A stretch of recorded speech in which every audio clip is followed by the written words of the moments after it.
Hi guys, welcome back to the channel. I'm here with John and we are rushing to the airport right now. We are a bit late. In this video I want to give you some travel tips when you're traveling out. Really ensure that you check in online. That really helps you in two ways. First is you get the seats that you would want. If you do it early enough, you'll be able to select the right seat. Number two is you'll be able to reduce the time when it comes to processing. For example, in this particular flight, I was not able to get a boarding pass, so I'm forced to actually go and line up. But even as I'm on the line, I know I'm not waiting to go there and have my seats processed, because at times what happens is that airlines do overbook, and if they overbook, it's very easy for your seat to get lost. My flight is now in almost 2 hours from now. I usually want to be at the airport earlier. You know, it's better to be there earlier than having to rush all over. You sweat by the time you get to the plane, and if you've left something small, then you don't have room to maneuver to go back and sort it, you know, or have someone bring it to you. Any of those you can't process. So always plan ahead to be at the airport as early as possible. I'm going to be at the airport maybe just exactly within 2 hours to my flight. If you're going for short trips, try and avoid check-in luggage. Try and fit all that you can within your carry-on. That way you avoid the delays, or avoid, number one, having to line up to have your luggage checked in, which also adds to the time. Secondly, when you're coming out of the airport, you also don't have to line up or wait for the luggage to go around. So for me now, I have just enough that can fit into the plane as a carry-on, and when I get to the airport, I go processing and I'm out. It doesn't take a long time.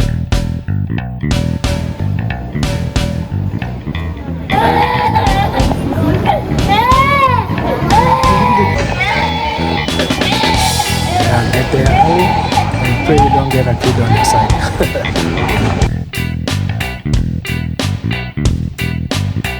It didn't take that long to go through the whole process, the checking and everything. So I think it's important to just always come early. Early makes all the difference.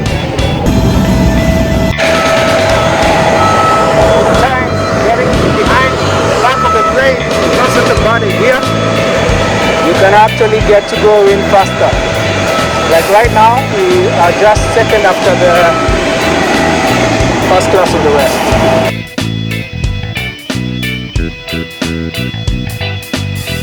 Free mask, Emirates. So they say it's good that I pick the back seat. Not only did I get only 2 seats instead of 3, I also got to be able to board faster than some guys. Guys are lined up, but we ended up being able to board faster than them. So.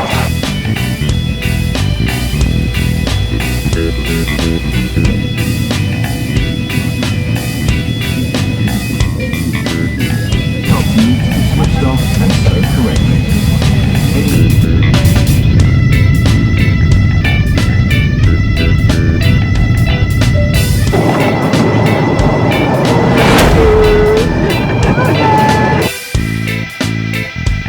About that, I got like almost business class setup. I took beef and very nice Emirates food. I always love it.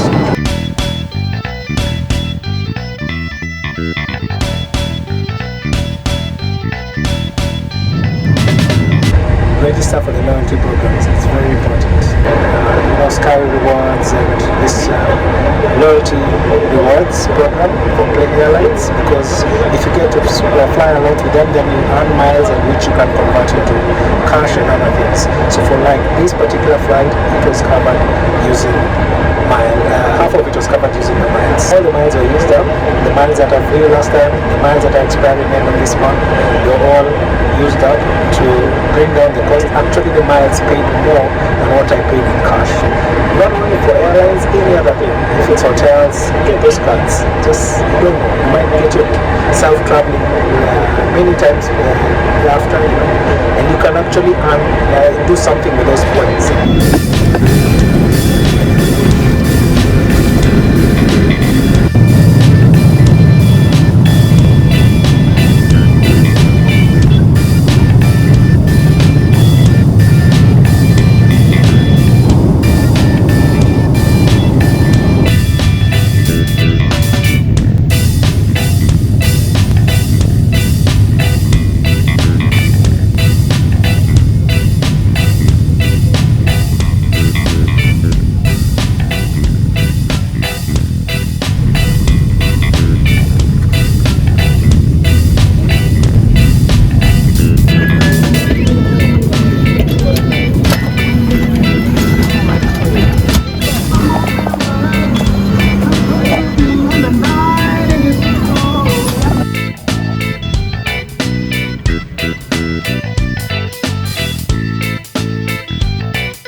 Today's walk has been surprisingly long. I don't get it.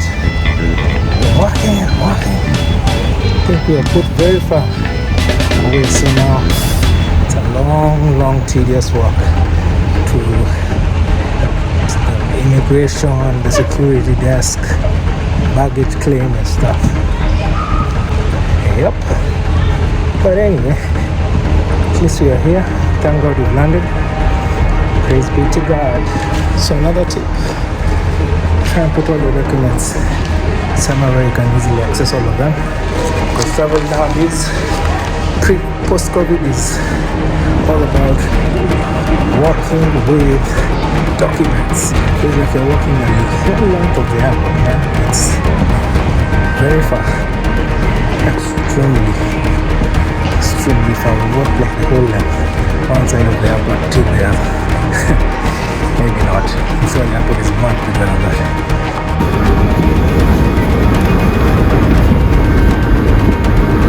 I've never walked as long as I have today. It's too long. Too long. Too long. Someone to do something. And I've never walked as long as I have today. It's just too long.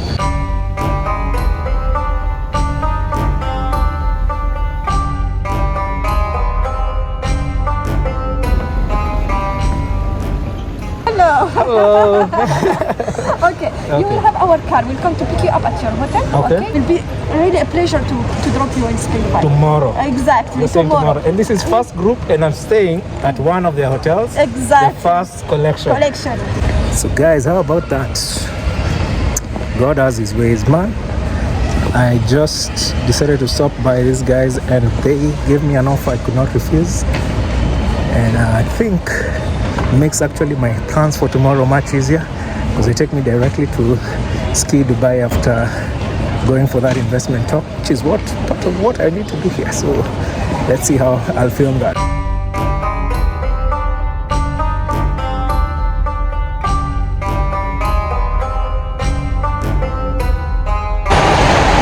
So we have to get a metered taxi. Normally there's a line. Let's see how get a good offer.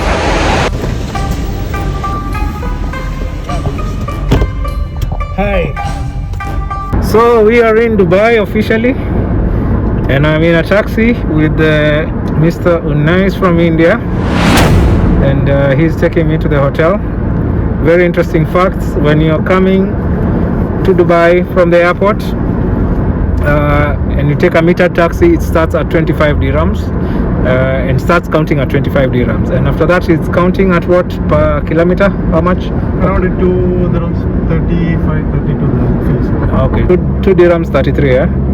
Almost 2.5 dirhams, let's just say almost that per kilometer. So we'll see how much this will get by the time we get to the hotel. Oh, that's a Lamborghini. Oh man, I didn't see that. I missed that. I hope it was caught on this camera. Right now it's already 41, and we're just a few kilometers from the airport.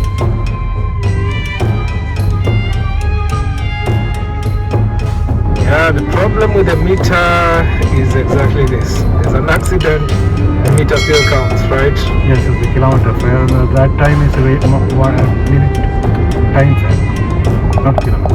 It's time frame, huh? Time based, yeah, so that's the thing. If it was per kilometer exactly, that would be something else. Now the speed, low speed, the without 10 speed, and in only time. And that's a car that has been arrested. The way they've set up, there's no way you're supposed to get on time.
and negotiate early with the hotel. What you can do, you can check out Booking or Expedia, get out rooms that actually have free cancellations. Identify those ones because you'll also need that when you're booking the visa. I first used booking.com to identify it. I got a deal, and then I called the hotel, and they gave me slightly better deal, but now I was able to negotiate, like really give me a good room with a good view. And I can't say this is a most perfect view, but it's a very good view as far as I'm concerned. So check out that view next to another hotel with a very interesting design, very close by. The swimming pool on top. Several hotels here, swimming pools on top. During summer makes a lot of sense. And we even have a park just down here. So look, it's not a bad view. And we are high up. Right now we are 23rd floor. And so I really like the view. So the main thing is to consider what are your priorities. If your priorities is proximity to the metro, which I think it's very important, especially if you'll have to be walking from your hotel to the metro, then you need to get somewhere very close to the metro. Right now it's summer, it gets very hot, so you don't want to be walking like I was walking last time. That was like a 15-minute walk in the heat. It was crazy. So for now, if I need to go to the metro or anything, unfortunately logistically it's not the best option. I'll have to take a taxi to the metro. That still, the closest metro is not that close. You have to consider proximity to sites you need to visit. If you're planning to do the Burj Khalifa and a lot of the things that actually most of them are on the metro line, then you need to ensure that at least you have that proximity either to the Burj Khalifa itself or the metro. Also proximity to the airport, depending on what time you have to leave. My flight is at 9:35, so I need to plan to be at the airport early, so I need to leave here at least around 5:30. So that I try and be at the airport around between 6 and 6:30. I don't mind, as I said before, being there extra early. At least you're there. You can stay there. You can choose a place you'll be. You can look for a place if you need to lie down a bit and just set your alarm so that you don't oversleep, because you can be at the airport early and you sleep and you miss your flight. This time I chose a hotel not based on location, because location, as we saw when I was coming here, was it was very far from the airport, and so that adds up in terms of the taxi, especially considering you start at 25. The last time I said I didn't get a good view, and I didn't get like, the swimming pool was okay, but as you'll see in this hotel, it's a tall hotel, it's a new hotel, and the rate was very good for it. And funny enough, as I said, coincidentally, I met the team behind this one of the hotel. And it wasn't like something I planned from Nairobi. So I chose it because I really like the swimming pool. And then it was also a very tall hotel, and I'd never been in a tall hotel in Dubai. You can get one at the marina, probably very expensive. And so this one was a good deal. Okay.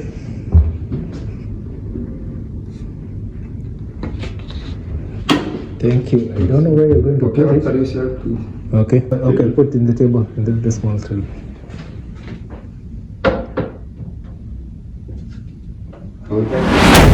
Yeah, cash. Okay, your amount?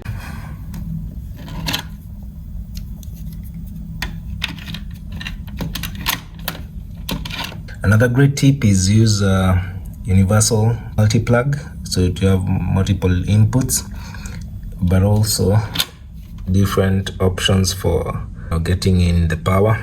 We look at this, depending on the country. Some countries have different options that might not work with the normal one that your country's in. So this one, for example, can give you the option for the British, which looks like this. If you go to a few other countries, this is the only one that you'll be able to use. Others is this. So it's just important my recommendation is use a universal multi-plug. I was lucky or blessed that this hotel actually gives you some extra ports here, but at times you don't have, just have one. So if you use this, then it increases the opportunity to be able to charge multiple things, especially like me and other guys who travel and try and record and have a lot of devices that they need to charge. This is very important. In line with that, also have several power banks. I had 3. Then when you're leaving the hotel, it's always good to just check that you haven't left anything behind that you might need. So yeah, so far, let's see, nothing. This is where you probably leave stuff. Nothing in there. This is where you leave. Nothing. Yeah, so and on this side, you see, they've left a toothpaste and a brush. Nothing. They're supposed to leave this on the ground. They'll come and pick it so that they can clean it. Yeah, so we're good to go. I don't have so many luggage, it's just that, and all this will fit into the carry-on. I already have received my boarding pass. I'll just go and print it out there at the airport.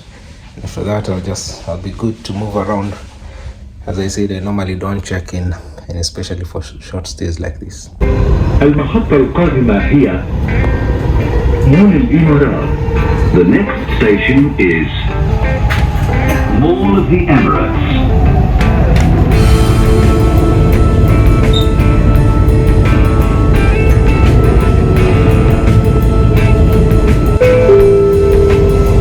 المحطة القادمة هي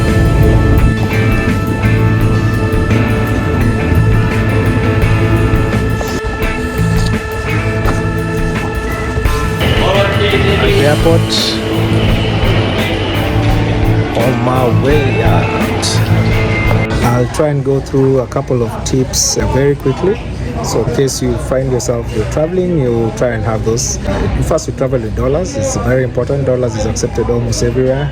And once you get there, try and exchange it. Not at the airport. You go much deeper into the city, you'll be able to get better rates. And yes, learn a few words, local words. They'll always help when you get into places.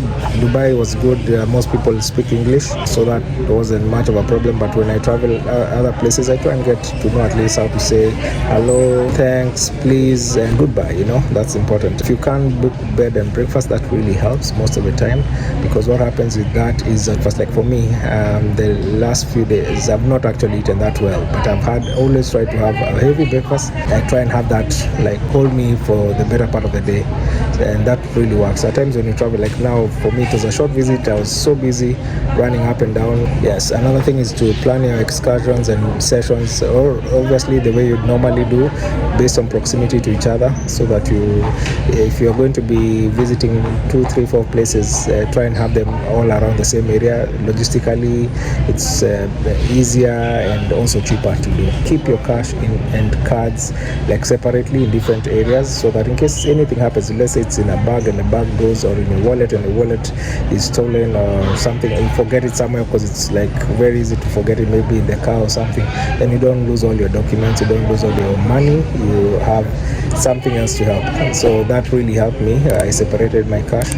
at different points, and that really helped. Even at times when you get an opportunity, there are opportunities you might get and you want to spend, but also the opportunity to overspend, so you have to be careful. When you're coming into the check-in at the airport, just have clothes that you can easily, for example, clothes that do not need belts, or shoes that you can easily remove and put back on, because at times you might be in a rush to get to your gate, and you don't want to be tying shoes and shoelaces and struggling with belts or trousers that are dropping. there are two apps I recommend that one downloads. You can download a map, that offline map, so that when you're moving around, even if you have internet, then you will always be able to know where you are. Because at times, if you don't have that map, and mostly what you do is you download the map of the general areas you'll be. Like when I used to be in Europe, I used to download maps for the countries I was going to visit, and then now whether I have internet or not, I can be able to know where I am and check where I need to be. So it's a very good thing. Secondly, most important as well, is currency calculator.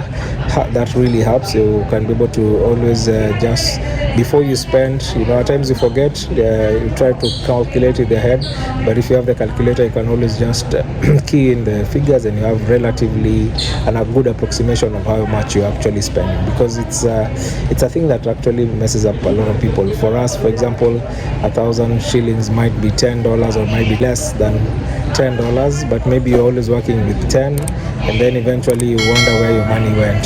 So that's how at times you lose money. So it's a tip that you need to remember.